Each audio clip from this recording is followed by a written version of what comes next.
Осы тақырыпты қозғаймыз. Міне бар жерде осы берілген көрмеушіліктің зияны мен зардабы дейді. Енді көрмеушілік белгілі нәрсе болған, оның ислами тұрғыдан қалай болады? Біздің салт дәстүрімізде, біздің қазақтың оңтүстік орта азияда қалай болады? Біздің ата бабаларымыз, ғалым, ілімдар, діндар бабаларымызда қалай айтылады деген мәселе бойынша осы тақырыпты қозғап көрмеушіліктің зияны және зардабы дейді. Көрмеушілік үлкен дерт депті. Ол жағдай өзінен төмен адамға емес, жағдай өзінен жақсы, жоғары адамдарға болатын қызғаныш сезім депті. Екінші жағдай. Көрмеушілік өзінен жоғары тұратын адамдар кетіп бара жатқан, Алланың құрметіне ырза болмай кетіп бара жатқан адамдарға да болатын екінші жағынан қызғаныштық сезім көрмеушілік болады енді. Көрмейтін адам болса да екінші біздің қазақта іштар адам дейді. Іші тар деп қалады ғой. Іштар адам Алланың өзіне берген құрметіне ырза болмай болмаған адам деген сөз екен.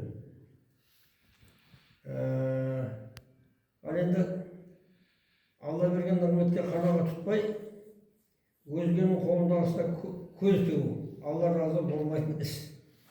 Жаратқан Алла ондай пендесіне разы болмайды. Егер Алла разы болмаса, онда ол адам құрдымға кетіп, ақыретте де, дүниеде жағдай қиын болмақ дейді.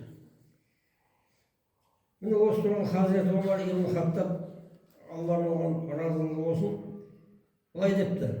Кәдімгі Хазіреті Омар, оған Алланың разылығы болсын, кімнің Алла берген бір нығметі болса дейді, кімнің бұл Алла берген нығметі болса, оны көре алмайтын бір іштар адам табылады дейді. Тіпті мінімен айыптан бойы таза адамға да тырнақ астынан кіргізуші біреу табылады депті. Көрдіңіздер ме? Ал енді Хазіреті Әли, Алла оған разы болсын, көре алмаушылық дейді. Көре алмаушыда тыныштық жоқ, күйгелекте бауыр жоқ, мінезі жаманның досы жоқ депті. Мінекей. Ал енді бірінші дейді, көрмеушілік ізгілікті жояды деген кішкене тақырыпша, сол туралы айтсақ, көрмеушілік дерті адамның жасаған жақсылығын, сауапты ісін жойып жібереді екен. Себебі ол жаман еді. Адамды тәкаппарлыққа, ғайбат айтуға, өсектеуге итермелейді. Көрмеушілік деген. Іштар адам көрмеген адамның жамандауға алысар алып, жамандамаса тұра алмай, жан дүниесі қызғаныштан жарылайын деп тұрады депті. Енді көрмейтін адамдардың осындай екендігін жалпы білеміз, бірақ соны біздің хадистерімізде дін ислами тұрғыдан қалай дейді. Осы туралы пайғамбарымыз, оған Алланың салауаты мен сәлемі болсын, бір хадисінде айтады, көрмеушіліктен сақтаныңдар. Өйткені көре алмаушылық жақсылықтарды, бойындағы жақсылықтарды, жалындаған оттың құрғақ отынды жалмаған секілді түгін қалдырмай жеп қояды депті. Бұдан артық қандай нәрсе керек міне? Пайғамбар хадисінде айтады, тағы айтайын, көре алмаушылықтан сақтаныңдар. Өйткені көре алмаушылық жақсылықтарыңды құрғақ отын қалай жанады? Лаулап. Сондай дымын қалдырмай жеп қояды. Бұрынғы жақсылықтардың бәрін жойып жібереді деген сөз екен. Ал енді Абай атамыз айтыпты, кенді күн қызық дәурен тату өткіз, жетпесе біріңдікін бірін жеткіз. Күншілдіксіз тату бол шын көңілмен, қиянатсыз болмақты естен кеткіз депті. Міне осы Абай атамыз осы сөзінен де арнайы талдай беруге болады. Ол енді бәрімізде түсінікті нәрсе. Біріңдікі болмаса бірін жеткізіп, қабатына тағы бауырмалдықты, бір-біріне деген татулықты үндеп отыр. Халқымызда біреудің ала жібін аттама деген сөз бұрыннан бар. Сахаба Мұғауия ибн Абу Суфиян, Алла оған разы болсын, былай деген екен. Енді естіп жатады Суфиян дегенде шанияде. Ол кісі айтады, барлық адамның көңілін тауып риза ете аламын дейді. тек көре алмаушының көңілін таппадым. Өйткені оның көңілі тек кісіге берілген нығметтің кетуімен тынышталады дейді. Көре алмаған адамдардың нығметі содан кеткенін қалайды. Сондықтан барлық адаммен тіл тапсам да, көре алмаушы адамның тілін таппадым депті. Ал шайыр сарай деген ғұлама, надандар білімді адамды көре алмайды депті. Надан адамдар білімді адамды көре алмайды. Міне де кішкене бір қисалар бар, оны енді біраз қысқартып қалмасақ уақытымыз жетпей қалады. Екінші дейді, көре алмаушылық бақытсыздықтың жолы депті. Көре алмаушылық бақытсыздықтың жолы. Яғни бақытсыздыққа апарады дейді. Пайғамбарымыз саллаллаху алейхи ва саллям бір хадисінде бір-біріңді жек көрмеңдер, бір-біріңе көре алмаушылық жасамаңдар, бір-біріңе айла-шағым жасамаңдар. О Алланың құлдары, бір-біріңе бауырмал болыңдар. Мұсылман өз бауырына 3 күннен артық жиендеуге рұқсат жоқ деген. Міне, көре алмаушылық қайғырып бір адам. Үшіншісі, көре алмаушылықтан арылу дейді. Одан қалай құтыласың деген мағына ғой. Оның тағы бір сыбайласы күншілдік. Күншілдік дейді. Көре алмаушылық, іштарлық барлық пенделерде болады дейді. Олар яғни іштарлық, күншілдік, көре алмаушылық улы жылан секілді. Бас көтеріп мыжып тастау керек. Іштарлыққа бой алдырып, ой жеңдіссең дейді, ұлтыңа құштарлықтан қызмет ете алмайсың дейді. Осы қасиеттердің бәріне бой алдырып болсақ, онда сен жалпы ұлтыңа, халқыңа қызмет жасаудан құр қаласың деген сөз. Көре алмаушылық уақыт өте келе адамның рухани дамуына, қарым-қатынасына және өз-өзіне сенімді кері әсерін тигізер айланады. Сондықтан да бұл сезімді дер кезінде танып, одан арылу жолдарын табу, тұлғалық өсу мен рухани тыныш сақтаудың маңызды шарты. Ол үшін мынандай мәселелерді адам бойында болу керек депті. Бірінші дейді, осы қасиеттен арылудың жолдары. Өзіне қылғанды мұсылман бауырына да тілеу керек. Өзінің жақсы деген тірліктеріңді бар мұсылманға тілеу, қылудың жолы. Пайғамбарымыз саллаллаху алейхи ва саллям, Алланың салауаты мен сәлемі болсын, өзінің бір хадисінде айтады, сендердің ешқайсыларың өзіне қалағанын бауырына қаламайынша дейді, әрқайсының өзіне қалағанын бауырына қаламайынша шынайы иман келтірген болып саналмайсыңдар деген екен.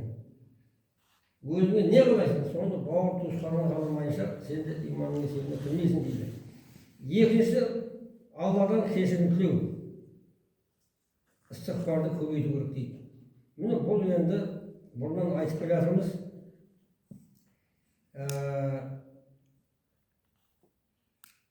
Істіғфар деген сөз, кешірім сұрау деген сөз. Кім-кім қанша рет істіғфар айтып, астағфируллахны айта берсе, бұрынғы күнәмді кешір я Алла десе, соның бәрі орнына келеді дейді. Бұл туралы Пайғамбар тағы да кешірім тілеу туралы былай дейді бір хадисінде. 3 нәрсе менің үмметіме жабысып жүреді дейді. 3 нәрсе үмметіме жабысып артынан қалмайды дейді. Жабысып жүреді. Ол ырымға жору, кез келген нәрсе ырымға жору, көре алмаушылық жасау және жаман ой дейді.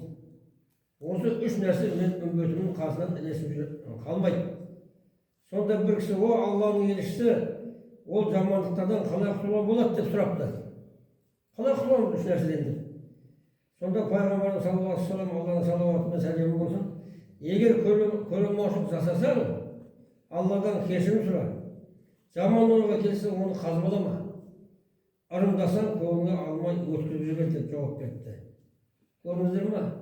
Жаман ой келсе, оны соңына сүкіртпе деген сөз былайша біздің тұсында. Ырым болса, онда ырым ойды қоя сал. Ал көре алмаушылық жасасаң, дереу Алладан кешірім сұрап, мен әуел көре жасап қойдым-ау деген ойға келсе, Алладан кешірім сұра бер депті. Үшінші дейді, әр адамның өзіне тиесілі ризығы бар екенін білу дейді. Алла тағала нығмет берді, ризық берді, соны Алладан екенін білу, сонда көре алмаушылыққа жібермейді депті. Бірде Хасан әл-Басриден, Алла оны рахымын алсын, сіздің осы дүниеге қызықпайтыныңыздың сыры не деп сұрапты? Ол да ғалым адам ғой. Қалай дүниеге қызықпайсыз, байқамын енді. Осының сыры не деп сұрапты? Сонда ол кісі ғалым кісі оның сыры 4 нәрседе депті. Дүниеге қызық қожықтың сыры. Деп сөзін жалғасып бірінші депті, менің несібемді ешкім ала алмайтынын түсіндім дейді. Сондықтан менің жүрегім тыныш депті. Маған келетін Алладан, яғни несібемнің Алладан екенін түсіндім. Сондықтан мен өзім жүрегім тыныш жүреді депті. Екінші депті, менің жұмысымды ешкім істемейтінін түсіндім де, оны өзім істей бастадым дейді. Менің жұмысымды біреуге істеп бермейтінін түсіндім де, өзім тірлігімді істей бердім дейді. Үшінші дейді, Алла мені көріп тұрғанын түсіндім дейді. Ең негізгі мәселенің біреуі ғой. Оны өзім менің күнә істеп тұрғанымды көңілімнен ұялдым дейді. Алланың бар уақытта көруші, білуші екенін түсіндім де, сосын күнә істеп қоюдан өзімді сақтадым дейді. Төртінші дейді, мені алда өлім күтіп тұрғанын түсіндім де, Раббыммен кездесу үшін өзім азық сауап жинадым депті.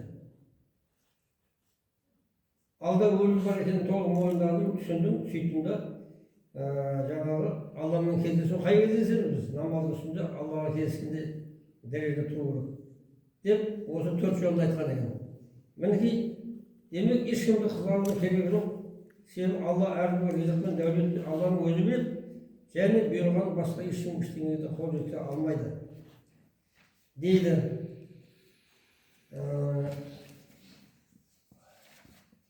Бұл енді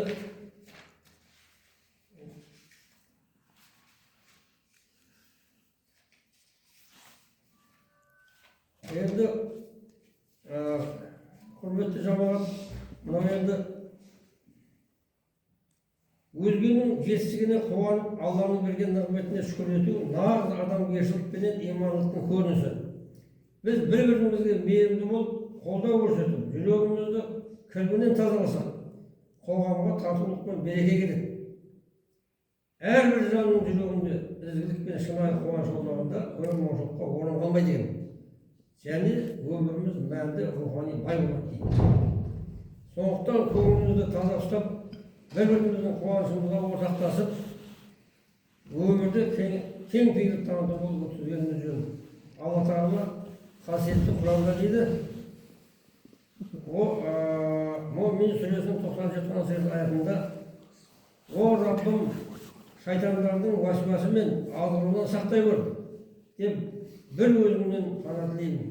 О Раббым, олардың маған жанасуынан сақтай көр деп бір өзіне сиынамын деген екен. Міне Алла Тағала Қалақ сүресінде енді күнде оқылған аяттар қойылды бұның бәрі. Сонда Қалақ сүресін бәріңізді білесіздер. Алла Тағала Қалақ сүресін ойланып, ғибрат алу үшін баян еткен. Қалақ сүресінде көрілмаушылықтан, хасат етушіден және көрілмаушылығынан Аллаға сыйынуды бұйырған дейді аятта. Қалақ сүресінде аятта «Омын шарры хасидин иза хасад». Хасад дегенде көбіміз айтқанмен переводын білмейміз, мына жерде арнайы айтыпты. Міне сонда хасад дегеніміз көрілмаушылық деген сөз екен. Сонда айтады, «Омын шарры хасидин иза хасад». Көрілмаушының күндеген кезде кесапатынан Аллаға сыйынамын деп айт деген екен. Осы аяттың мағынасы. Өйткені көрілмайтын адам, ішкі адамның зияны, зардабы тек өзіне ғана емес, көрілмеген адамдарға да тиеді. Алла Тағала бізге бұндай адамдардың тигізер зиянынан сақтан деп өзіне сыйынуымызды осы аяттар бұйырды дейді. Әр аят түскенде Алла Тағала соны айтқан ғой.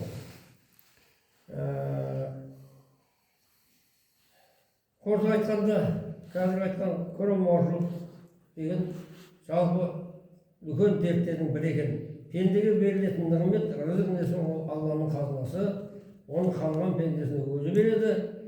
Адамның тек өзіне ғана болуын ойлау немесе қызғаруды сараңдық түбі күнәға жетеді етмес депті. Мінекей жалпы бүгінгі тақырып көрілмаушылық және оның адамдарға зияны, жан-жақта қоғамға зияны туралы біраз мәселелерді айттық. Бұл исламда да біздің енді бұрынғы Абай атамыздан бастап бұрынғы ғұлама өзінің салт дәстүрінде де ол туралы көп Сондықтан мінекей енді Алла баршамызды іштарлықпен көрмеушіліктен, қызғаншақтан сияқты дерттерден сақтасын. Осы Алланың берген нығметіне ырза болып, өзгенің бастаған бағы мен дәулетіне қызғанудан аулақ болуды бізге бәрімізге нәсіп етсін. Осы айтылған хадистер, бұрынғы ата бабамыздың айтып кеткен жақсы сөздердің бәрін бізге пайдаланып нәсіп етсін. Аллаху акбар.